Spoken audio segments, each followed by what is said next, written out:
Laika! Are you stark raving mad? It was Laika! I am sure of it! That spirited little dog saved me! Laika saved you in her little space machine. I believe the correct term is capsule, General. Don't push your luck any further, Ivan Ivanovich. I fear it might snap. Oh, my apologies, General. In my excitement to explain what I discovered on the far side of the Metacalaticus Interiors, I got carried away. And it happened like this.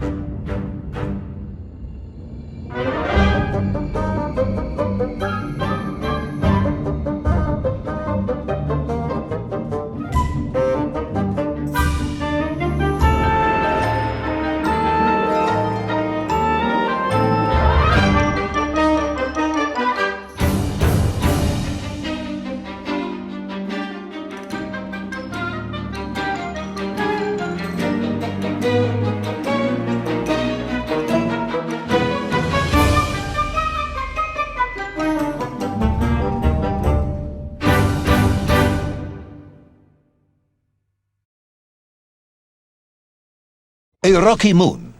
It's the center of the Earth. The source of all creation, General. A place where time flowed like rivers, and boulders of raw matter rained like comets upon the cratered rock. Another miraculous escape from death. Another happy accident. It was no accident, General. Laika took me there entirely deliberately, I'm sure of that. She continues to be a heroine and a savior and protector of our great nation.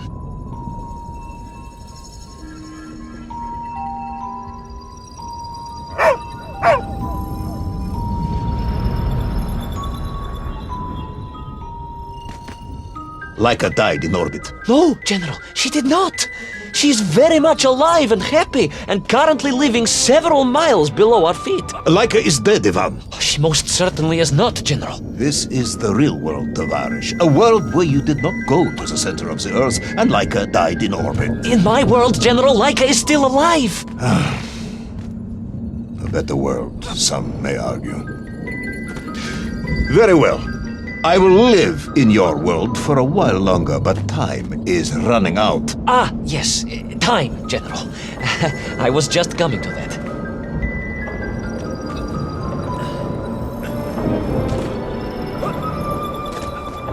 There in the distance it stood, enveloped in a mighty time storm. The world clock, General. The beating heart of all history. The axis mundi, the pillar of the world. Not enough to conquer Russia by drilling back to the surface with his magical mind-controlling atomic radio set then. No, General. You see, what if he could fuse little Orpheus directly with the world clock? Then his message would radiate with every tick and every tock. He would not simply be the Tsar. He would be the Tsar of all time, the eternal tyrant. The literal incarnation of everything our glorious revolution stood to overthrow.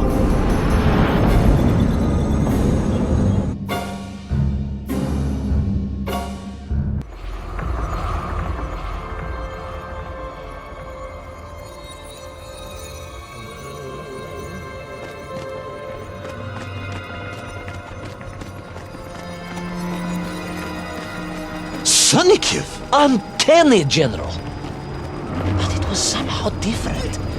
I felt no cold. The waves were motionless. Indeed, it was as if I had stepped free of those rivers of time and stood on entirely motionless ground. And there in the distance, What? debris from Tsarya and tall slave mines had washed up here, almost as if I were meant to find it. And there, amongst it, the winking of steel led me to a blasting cap. And a plan began to form.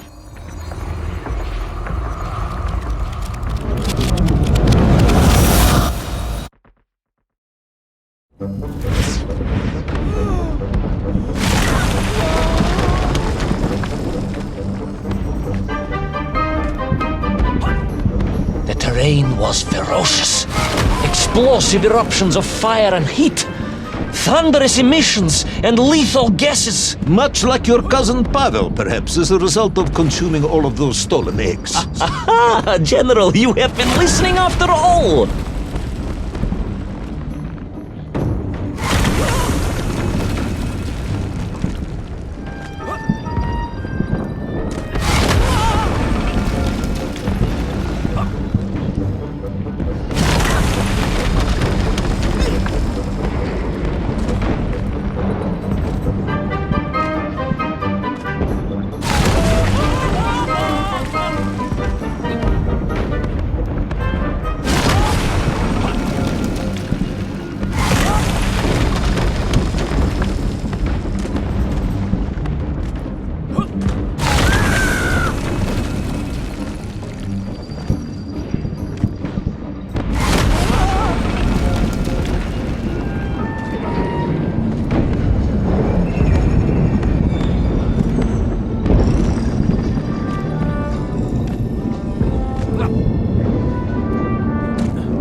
Agartha again.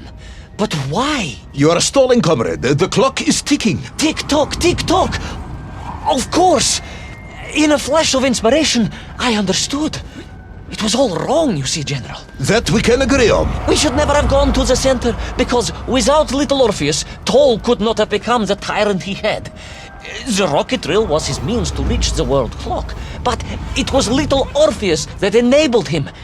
And the time itself, the world clock itself, was determined to make matters right. With a little help from you, of course. Merely a simple pawn in a game played upon a cosmic scale, General. But a pawn who understood that he was being given a second chance to grab a chunk of the explosive resin that wondrous city was built upon.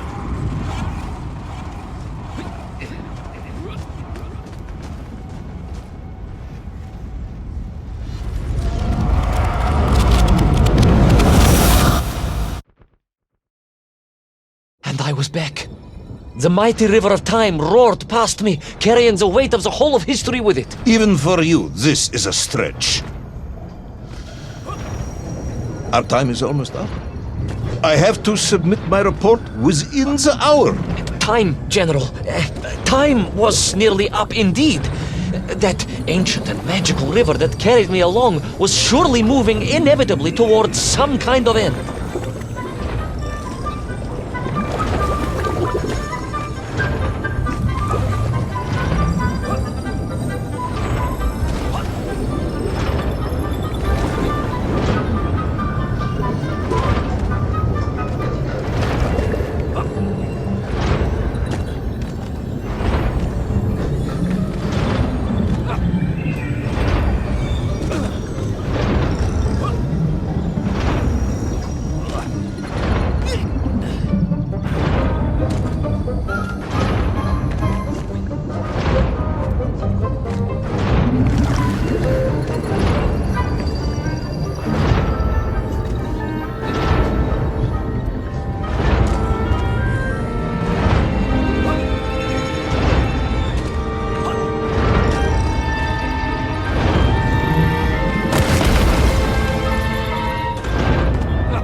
Enough.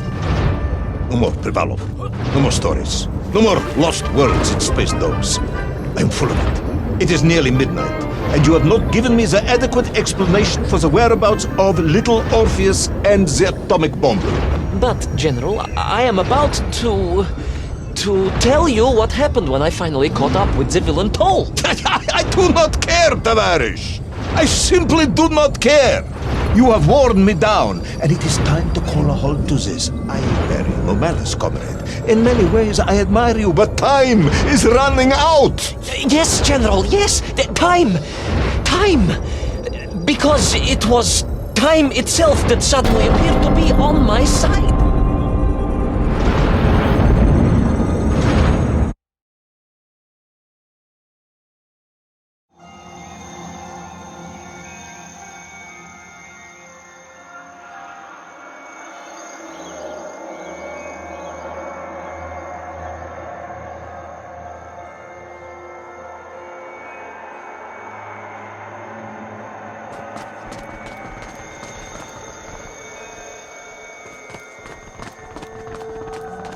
Perhaps the world clock was so impressed with your egg-wearing antics it decided to return you to Plutonia for a second attempt. I would strongly suggest you cut to the chase. The chase, yes. The pursuit of Toll and little Orpheus. I stood there with the resin fragment in one hand and the blasting cap in the other, and then, just like that, a clock began to ring. The world clock? No, General, an alarm clock. My Slava alarm clock, in fact, given to me by Auntie Marsha. The one who married the beef investigator. The very same. And the moment I saw that clock, I knew what I had to do.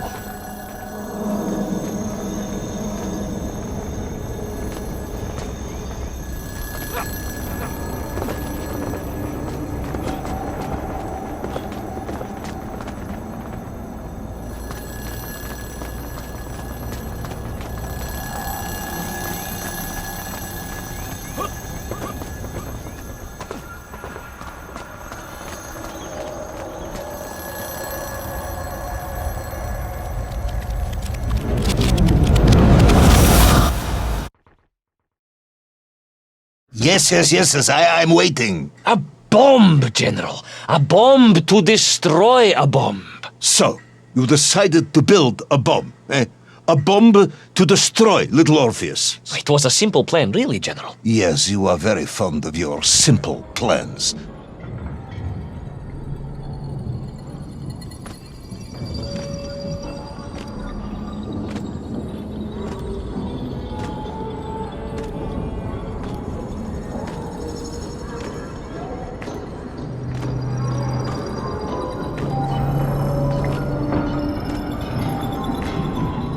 It was the last time I was to see those poor enslaved men on my journey.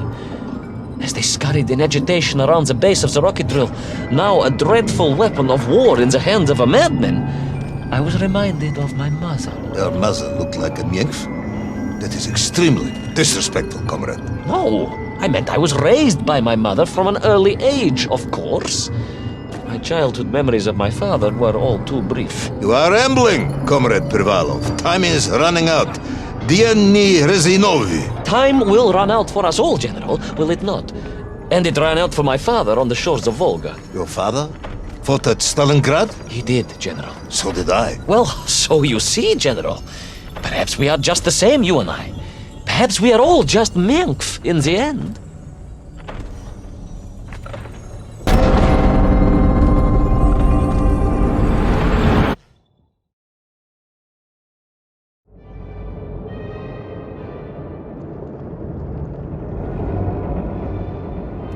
What possible use in the construction of a bomb could be found in the belly of a giant whale?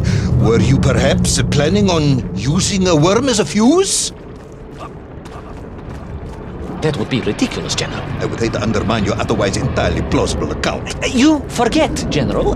The belly of the beast was full of shipwrecks. And on one of them, I was bound to find what I was looking for. Fuse wire. Comrade, yes, you'd forgotten all about the fuse until I reminded you, hadn't you? General, your cynicism is unbecoming to a man of your rank and stature.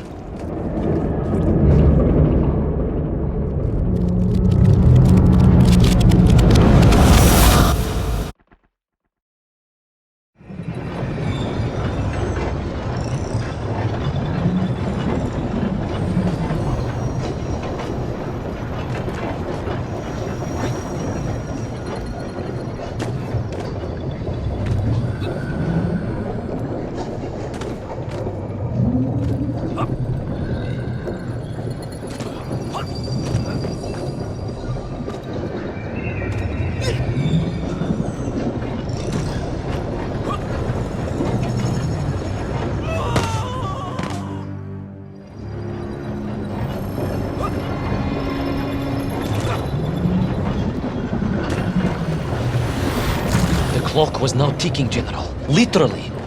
I was surrounded by time, immersed in it, floating along a river of it on a raft made of history, seeking the next...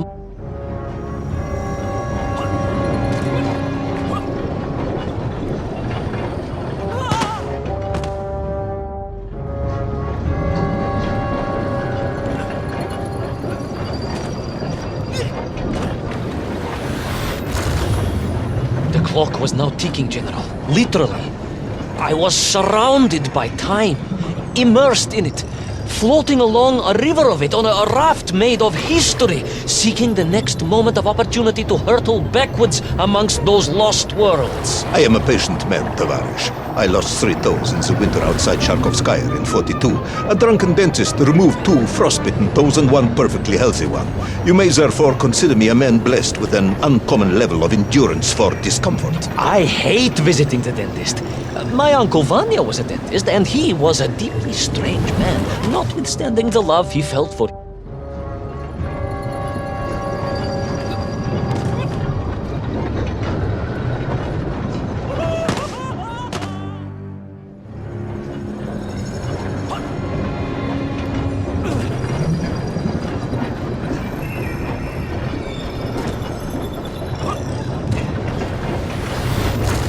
The clock was now ticking, General. Literally.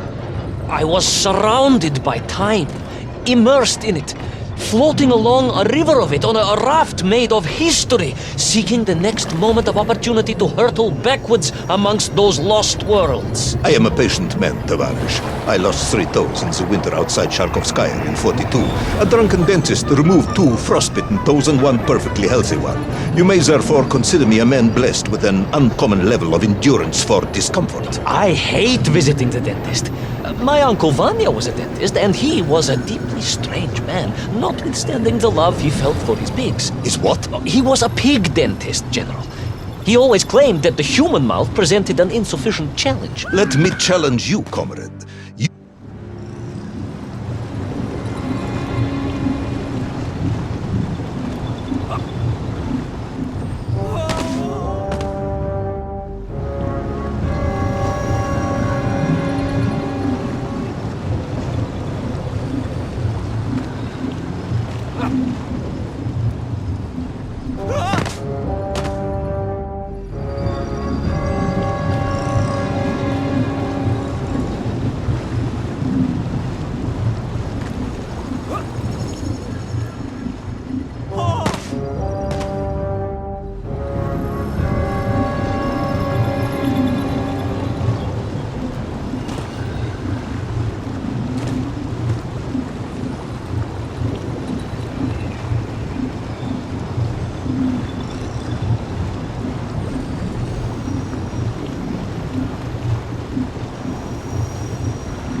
And so to the ocean floor, and that strange submerged city, and those poor lost vessels. To find a shell case to hold all of my scavenged ingredients, the last piece I needed to construct my bomb. Ah, yes, I have been waiting for this. General? Time, Ivan Ivanovich. Whilst you have rambled on and on about it, I have simply bided mine. I am a patient man, as I have said. Yes, I don't feel I paid enough attention to the story about your toes. Do you have specially made shoes? Enough!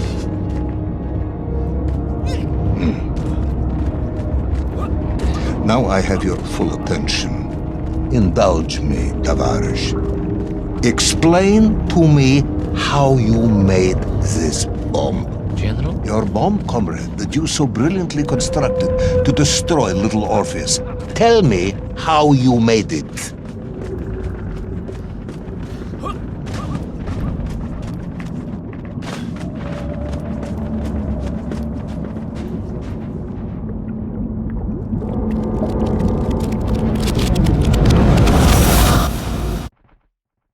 Well, In detail. The type of detail that should present no problem to a man who is actually capable of building a bomb, which I suspect would be an entirely different man to one who cheated on his entrance exams for the cosmonaut program.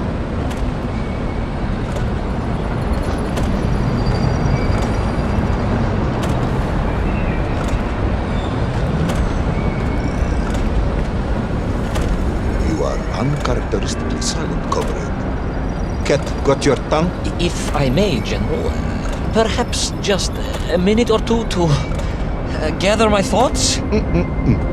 There are precious few minutes left. We have reached our conclusion, I think.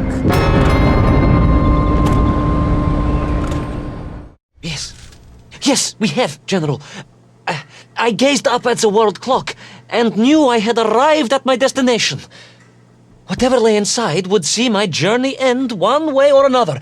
But I had no idea of the marvels that awaited me. And it The happened... bomb, Ivan Ivanovich! Tell me how you built the bomb! It was a wonderful sight. The world... It is 2 minutes to midnight, Ivan. It is time to end the story.